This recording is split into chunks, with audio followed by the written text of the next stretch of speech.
మొదటగా కదిరి పట్టణ ప్రజలకి అందరికీ వినాయక చవితి శుభాకాంక్షలు.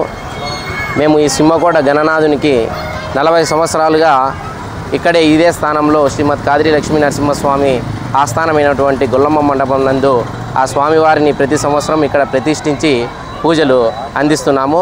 అదేవిధంగా ఇది 40వ సంవత్సరం కావడం ఎంతో విశేషము. ఇక్కడ ఈసారి 25 అడుగులు ప్రతిమని మేము ఇక్కడ ప్రతిష్ఠించడం జరిగింది.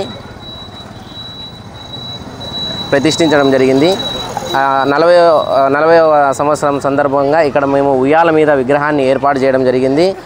మా పండుగకు ఎంతగానో సహకరిస్తున్నటువంటి కదిరి పట్టణ ప్రజలకు, తర్వాత కదిరి ప్రముఖులకు, మా యువసేన సభ్యులకి ఈ 40వ సంవత్సరం సందర్భంగా వినాయక చవితి శుభాకాంక్షలు తెలుపుకుంటూ జై బోలో సింహకోట గణేష్ మహారాజ్కి జై అన్న మాట్లాడతాను.